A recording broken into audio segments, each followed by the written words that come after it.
Hello बच्चों, स्वागत है आपका इस चैनल में।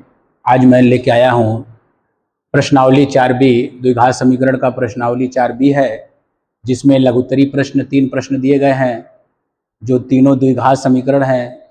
यानी x की अधिकतम घात क्या है? 2 है। तीनों द्विघात समीकरण हैं। इन द्विघात समीकरण को हल करके आपको x का मान बताना है। तो आइए सर्वप्रथम हम करते हैं पहला क्वेश्चन। देखिए, सर्वप्रथम आप लिखिएगा हल, इसके बाद प्रश्न को उतारिए। x² -1/9 बराबर 0।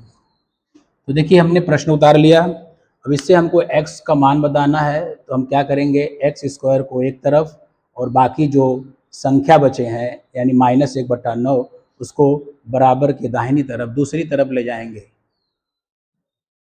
तो यहाँ पर होता है x² बराबर -1/9 को ले जाएंगे तो 0 + 1/9, यानी चिन्ह क्या हो जाएगा, बदल जाएगा। जब बराबर को पार करेगा, कोई भी संख्या हो, कोई भी अचर हो, चर हो, जब बराबर को अगर पार करता है तो उसका चिन्ह क्या होता है, बदल जाता है। तो अब 0 अगर जोड़ते हैं तो 0 का मतलब आप समझ ही रहे हैं। तो x² बराबर ये आता है 1/9। तो x बराबर करड़ी में ये हो जाता है 1/9। तो x बराबर आपका हो गया ±1 का वर्गमूल क्या हो जाएगा, 1 और 9 का वर्गमूल हो जाएगा 3। यानी ये x के मान आ गए ±1/3। ठीक, दूसरी सवाल पर आइए। दूसरी सवाल क्या कहता है, 3x² -18 बराबर 9। इसको हल करके आपको x का मान बताना है। तो जिस तरह ये प्रश्न आप किए थे उसी तरह आपको वो भी करना है। ये जो -18 है इसको 9 के पास भेजना है। क्यों भेजना है? क्योंकि 9 इसकी जाति का है, यानी संख्या वाली जाति का ये है, और इसमें अचर का प्रयोग हुआ है x², ये एक तरफ रखेंगे, और ये जो अंकों वाली जाति है उसको दूसरी तरफ यानी बराबर के दाहिनी तरफ ले जाएंगे। तो यहाँ पर भी सर्वप्रथम क्या लिखिएगा, हल लिखिए और प्रश्न को उतारिए एक बार। 3x² -18 बराबर 9। तो ये हो जाएगा 3x² बराबर -18 को ले जाएंगे तो 9 + 18 हो जाएगा। यहाँ देखिएगा ध्यान से, ये -18 को जब आप ले गए हैं दाहिनी तरफ तो बराबर को पार किया, तो बराबर को जब भी पार करेगा तो माइनस में है अगर तो प्लस में हो जाएगा, अगर प्लस में है तो माइनस में हो जाएगा। तो ये होता है 3x² बराबर 9 और 18 जोड़ते हैं तो 27। तो x² बराबर 27/3। 3 एकम 3, 3 9 बार में कट जाता है, यानी x² बराबर 9। तो ये भी करड़ी में आ जाएगा। तो x बराबर √9, करड़ी में 9। तो x बराबर इसको भी ±3 के रूप में, 9 का वर्गमूल क्या है, 3 है, और जब भी x का मान लिखेंगे ±3 के रूप में लिखेंगे। ये दूसरे प्रश्न का हल है। तीसरा प्रश्न देखिए, ये बटे के रूप में दिया गया है, तो इसको कैसे हल करेंगे। तो सर्वप्रथम हल लिखिए और एक बार प्रश्न को उतारिए।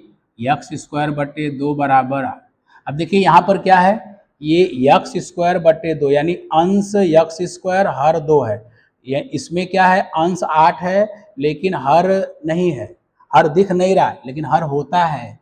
यानी 8 को हम 8/1 लिख सकते हैं। जहाँ जरूरत पड़ी वहाँ पर 8/1 लिख कर सवाल को, क्वेश्चन को आसानी से सरल बना सकते हैं। तो हम क्या करेंगे, 8/1 लिख देंगे। अब इसका हल होगा तिर्यक गुणा में, इसका तिर्यक गुणा होता है। तो 1 का गुणा x² में करेंगे तो ये आता है x² बराबर 8 का गुणा 2 में करेंगे तो 16।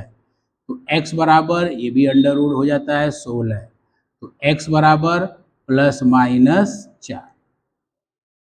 ये तीसरे सवाल का उत्तर आ जाता है। यहाँ प्लस माइनस क्यों आ रहे हैं, यहाँ प्लस माइनस क्यों आ रहे हैं, क्योंकि देखिए अगर हमको 16 का वर्गमूल 4 है, तो 16 का वर्गमूल 4 है, तो अगर हम -4 करें तो -4 गुणे -4 करते हैं तो क्या आता है, +16 आता है। अगर 4 गुणे 4 करते हैं यानी +4 गुणे 4 तब भी 16 आता है।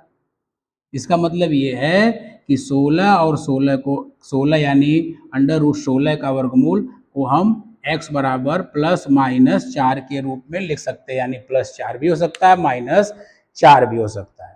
तो इसी हिसाब से आपका x बराबर +-3, x बराबर +-1/3 लिखा गया है। तो बच्चों देखिए, ये जो आपके डॉक्टर मनोहर रे की बुक है, इसी का अभ्यास जो है यहाँ पर चल रहा है। प्रश्नावली 4B है, 4B में स्टार्टिंग में दिया है लघुत्तरी प्रश्न, तो लघुत्तरी प्रश्न का 3 क्वेश्चन मैं बता दिया हूँ, है 7-8 क्वेश्चन। तो बाकी जो क्वेश्चन बचते हैं आप उसको सेल्फ अभ्यास करिएगा, इसको वीडियो को समझ लीजिए, इसमें सवाल को क्वेश्चन को देख लीजिए किस तरह लगा हुआ है, और इसको देखने के बाद, इसको लगाने के बाद, अच्छे प्रकार से समझने के बाद बाकी जो क्वेश्चन इस बुक का बचता है, इसको जो है आप अभ्यास करिए। धन्यवाद दोस्तों, नेक्स्ट वीडियो में मिलेंगे हम।